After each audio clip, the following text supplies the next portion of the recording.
మాట్లాడుకుంటే జిల్లా కేంద్రం అన్నటువంటిది దేంతో కూడా మ్యాచ్ చేయలేని పరిస్థితి. జిల్లా కేంద్రం ఏదైనా ఒక స్టేడియం అయినా, జిల్లా సెంట్రల్ జైలు అయినా, జిల్లాకు సంబంధించిన ఆఫీసులైనా ఇవన్నిటి కులంకషంగా మనం మాట్లాడుకుంటే ఎన్ని బిల్డింగ్ ఇదేదో మాట్లాడడం అర్థంపర్థం లేనట్టు, కానీ మనసులో పెట్టి ఆలోచన చేస్తే ఎంత నష్టం చేసాం ఈ ప్రాంతానికి అన్నట్టు ఆలోచన చేస్తే ఎవరైనా సిగ్గుపడతారు.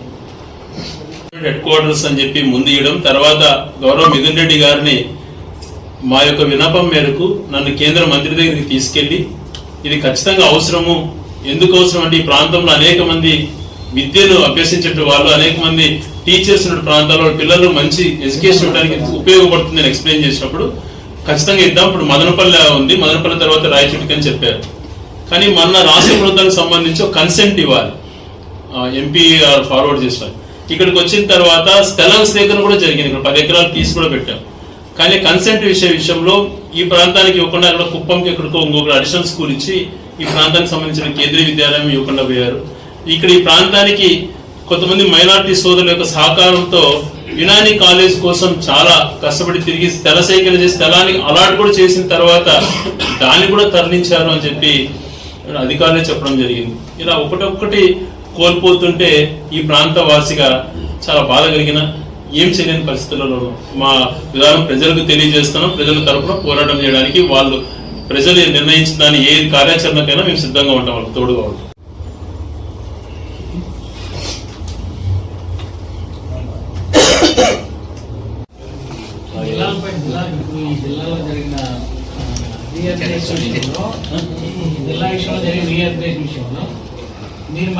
మనోభావాలు కాపాడుకోవడానికి ఆ ప్రాంతాన్ని చేసుకోవడం కోసం వాళ్ళ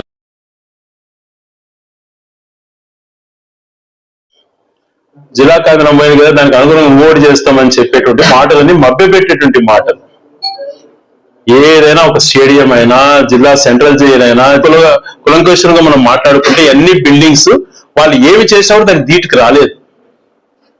జరిగిన తప్పుని చేసుకోలేక కాపాడుకోలేక ఏదో మాట్లాడడం అర్థంపర్థం లేనట్టు, కానీ మనసులో పెట్టి ఆలోచన చేస్తే ఎంత నష్టం చేసాం ఈ ప్రాంతానికి అన్నట్లు ఆలోచన చేస్తే ఎవరైనా సిగ్గుపడతారు. ఈ పార్లమెంట్ కి సంబంధించి రాజంపేట పార్లమెంట్ హెడ్ క్వార్టర్స్ అని చెప్పి ముందు ఇవ్వడం, తర్వాత గౌరవ మిథున్ రెడ్డి గారిని మా యొక్క విన్నపం మేరకు నన్ను కేంద్ర మంత్రి దగ్గరికి తీసుకెళ్లి ఇది ఖచ్చితంగా అవసరము, ఎందుకు అవసరం అంటే ఈ ప్రాంతంలో అనేక మంది విద్యను అభ్యసించే వాళ్ళు, అనేక మంది టీచర్స్ ఉన్న ప్రాంతాల్లో పిల్లలకు మంచి ఎడ్యుకేషన్ ఇవ్వడానికి ఉపయోగపడుతుందని ఎక్స్ప్లెయిన్ చేసినప్పుడు ఖచ్చితంగా ఇద్దాం. ఇప్పుడు మదనపల్లి ఉంది, మదనపల్లి తర్వాత రాయచోటికి అని చెప్పారు. కానీ మొన్న రాష్ట్ర ప్రభుత్వానికి సంబంధించి ఒక కన్సెంట్ ఇవ్వాలి, ఎంపీ ఫార్వర్డ్ చేసినారు. ఇక్కడికి వచ్చిన తర్వాత స్థలం సేకరణ కూడా జరిగింది, ఇక్కడ 10 ఎకరాలు తీసి కూడా పెట్టాం. కానీ కన్సెంట్ విషయంలో ఈ ప్రాంతానికి ఇవ్వకుండా అక్కడ కుప్పంకి ఎక్కడికో ఇంకొక అడిషనల్ స్కూల్ ఇచ్చి ఈ ప్రాంతానికి సంబంధించిన కేంద్రీయ విద్యాలయం ఇవ్వకుండా పోయారు.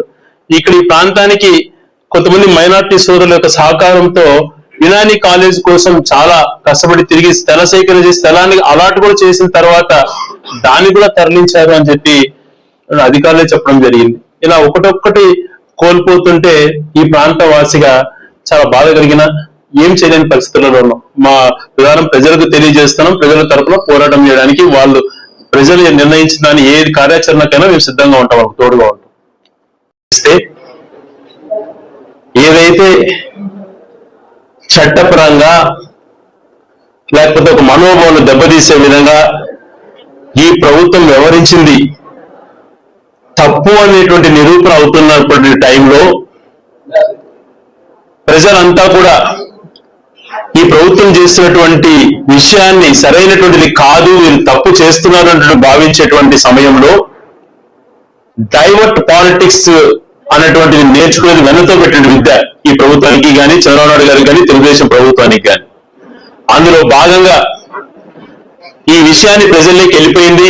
ఒక పక్కన మేమేమైతే లడ్డులో, పవిత్రమైనటువంటి లడ్డులో అనిమల్ ఫ్యాట్ ఉంది, ఫిష్ ఆయిల్ ఉంది, పందికొవ్వు ఉంది అని ప్రచారం చేసినటువంటి తప్పు అని తేలింది.